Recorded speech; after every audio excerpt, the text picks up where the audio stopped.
Has the Philippines lost its appeal as a retirement destination? And if so, why? Well, there's some current statistics that are out that are showing that just might be the trend.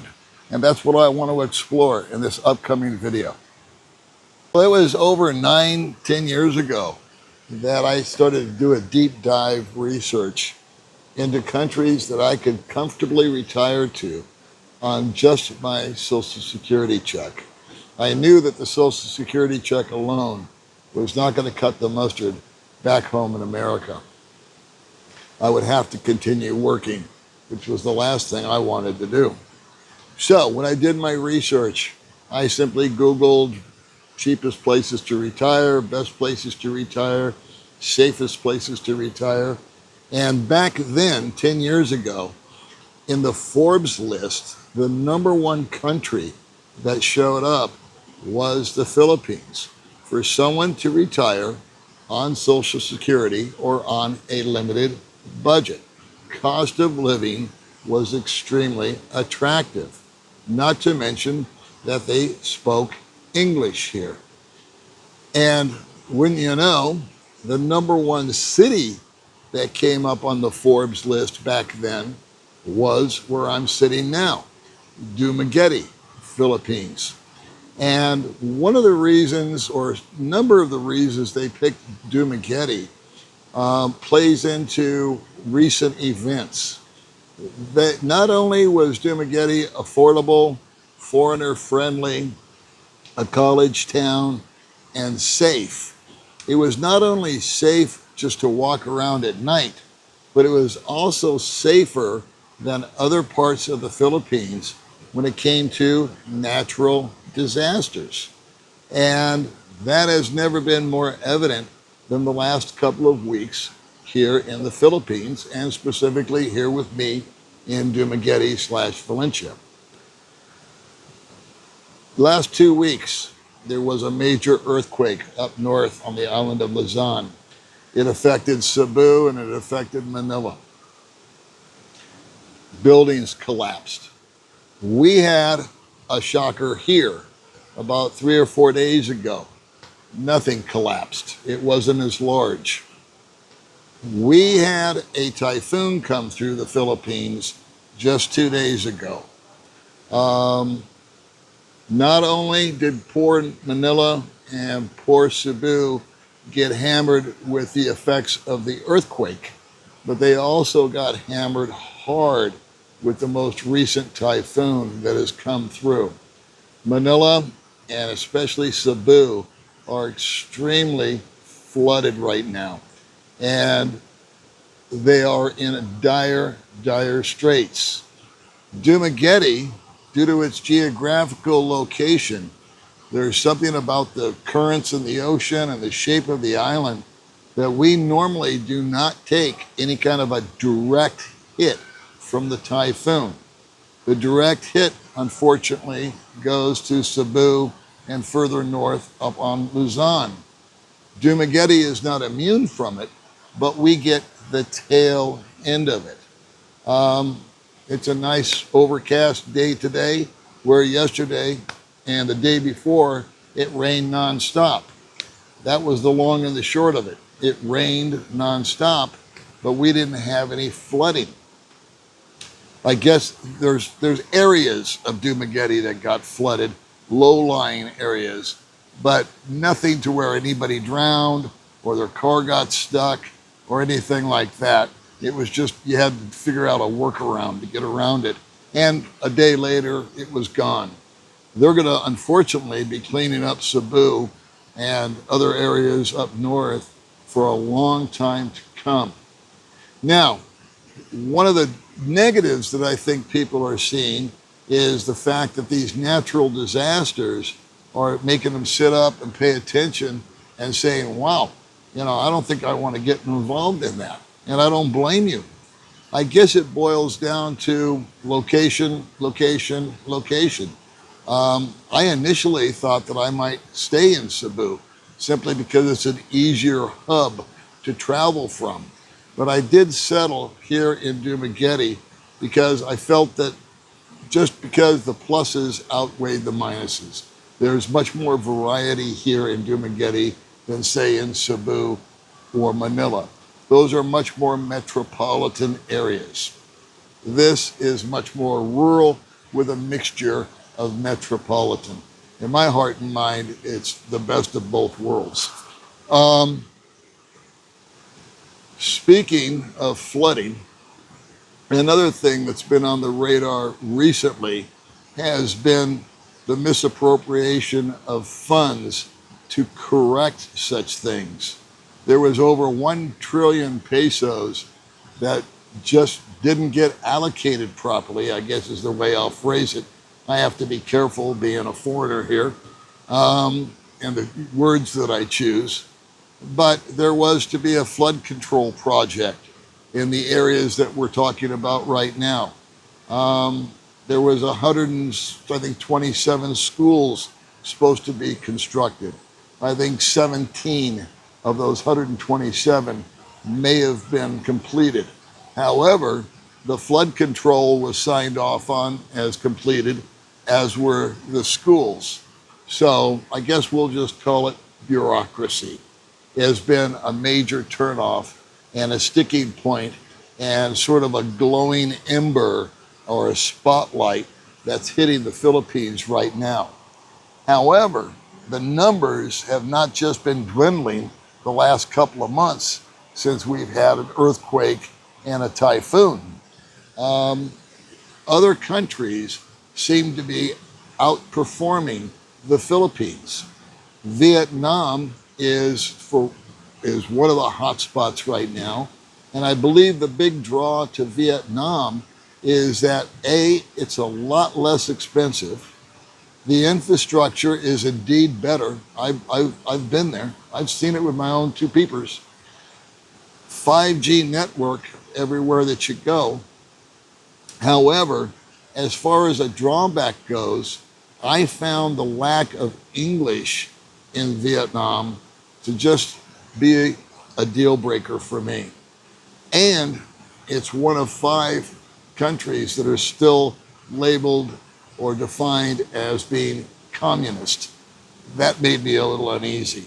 I actually saw people's body language change. When I say people, I mean the locals. When a military truck would drive down the street, pedestrians walking down the sidewalk, their body language changed noticeably. They were not comfortable. And that had a ripple effect on me. It made me uncomfortable. Now, I think Vietnam's a great place for me and the wife to go and hang out for a couple of weeks. But would I want to hang my hat there permanently? No. The cost of living is less. The infrastructure is better. I'm sure the houses and the apartments that you can rent are nicer. But for me, the lack of language and just that vibe that I just explained, those are deal breakers for me. Thailand has been a big draw for people. It always has been. And even though its numbers are declining also, it's still bringing in a lot more people than the Philippines. What's the good thing about Thailand? Oh my gosh, I mean, it is gorgeous. It has got beautiful beaches. It's very modern. You can be in Bangkok, which is super metropolitan, or you can go out to more of a province-style life.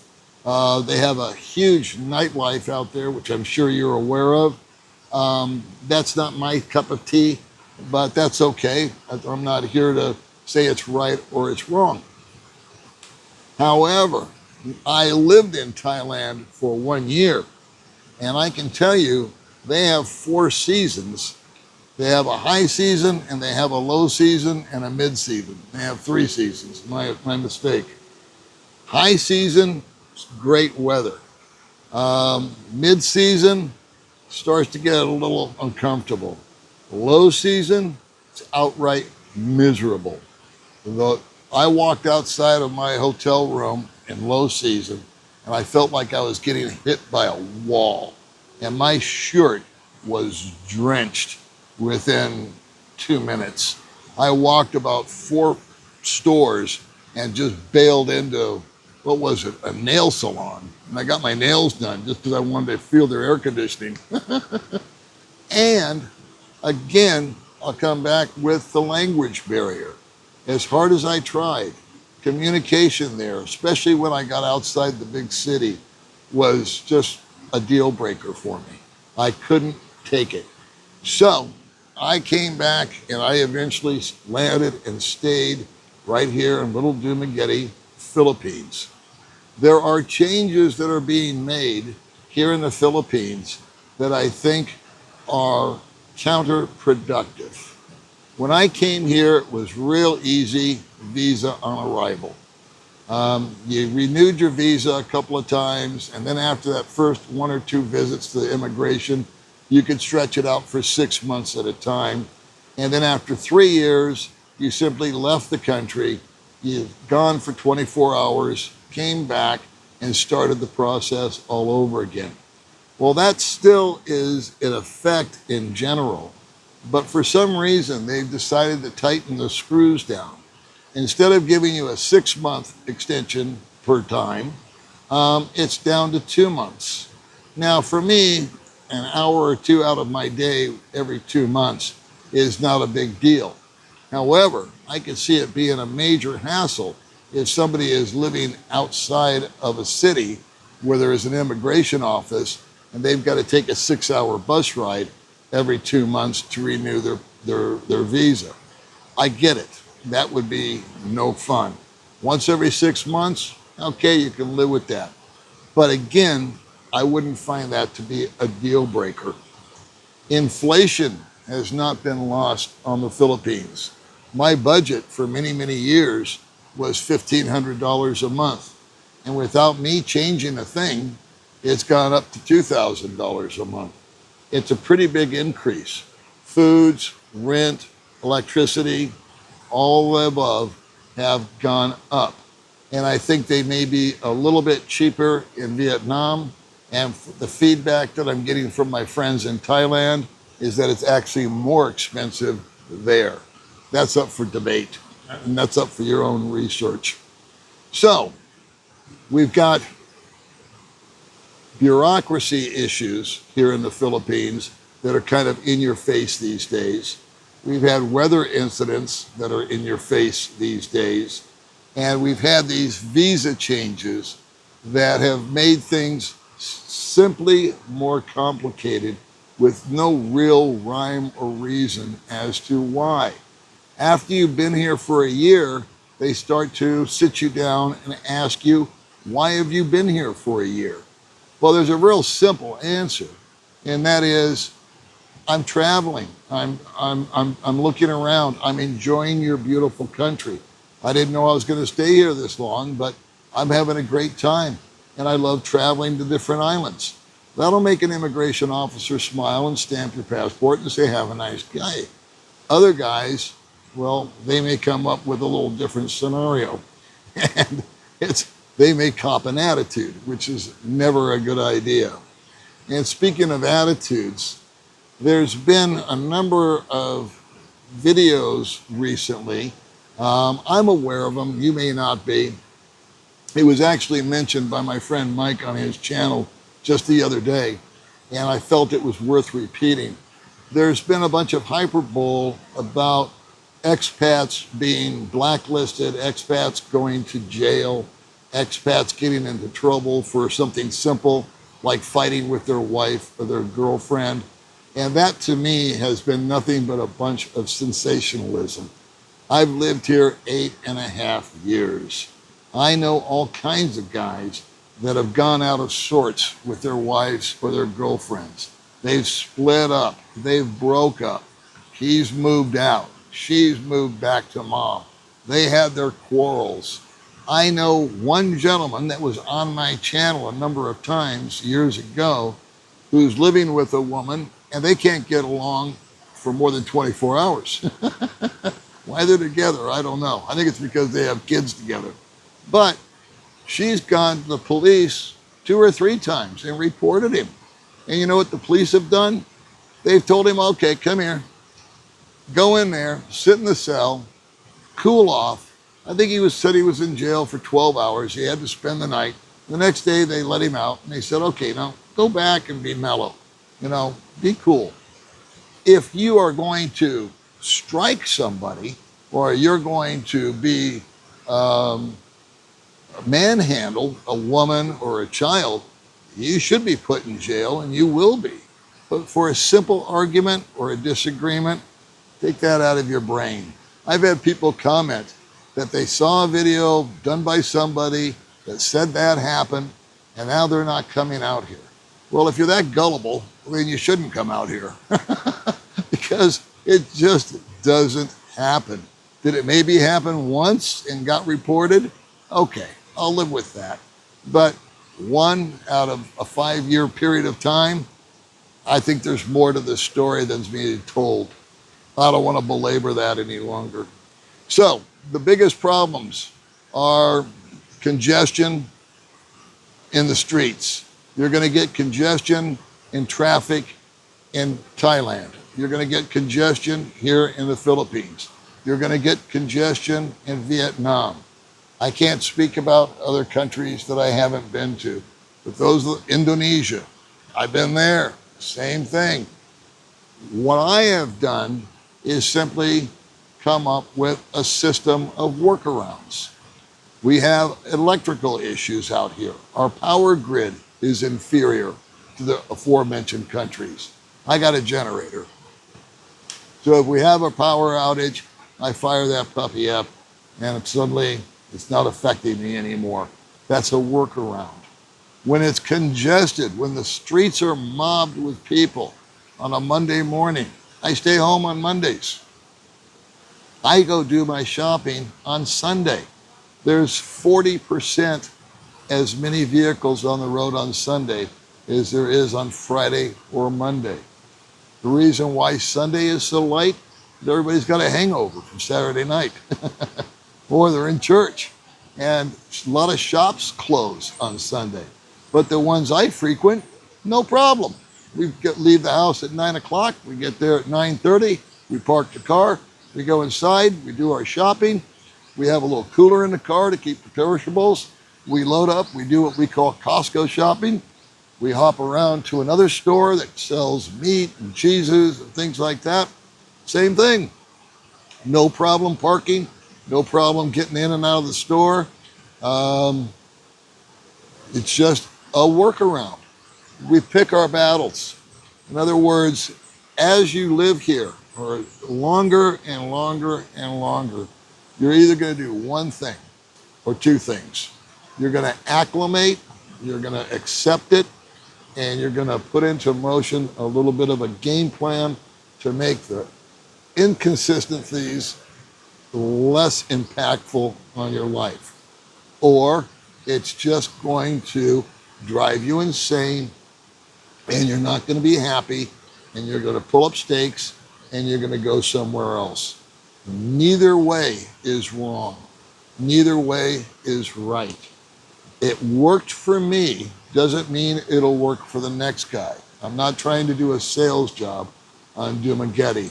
I'm simply saying that if your temperament is kind of chill like mine is, I don't get too worked up over the little things anymore. I tend to look at the big picture. But if getting slow service or being stuck in a traffic jam or something being out of stock or a brownout, if that's going to trip your trigger, then I would advise you to take Philippines off your radar and don't come here. However, the cost of living, even though it's gone up, is still very affordable. The little COLA increases that I've gotten over the 8 years that I've been here, as the inflation has gone up, is still on par. I'm not feeling, even though I spend more money, I don't feel the impact because my money has gone up along with it. I can't say that about America. We talked about Vietnam, we talked about Thailand, touched on Indonesia. There's many other countries I'm sure that you can explore and leave in the comments that you think might be better choices for folks or yourself. But I do know this, I'm not going back home to America. I know what inflation's doing there. I know that my Social Security check would barely cover the rent on just some sort of mid-level type of apartment that's probably unfurnished. And forget about food, and not to mention all the political dissension and nonsense that's going on there right now. It's just too hinky for me. The Philippines was a fit for me. It's going to be up to you to do your research, to do your due diligence, and if nothing else, maybe just come and give it a try. Put your toe in the water. You don't have to jump into the pool the first time around. Come, give yourself some time to take a look. Take a look at Thailand. Take a look at Vietnam. Take a look at any other country that may be listed. There's a whole bunch of new ones popping up. All right, guys, we're going to call this a video, and I'll see you next time.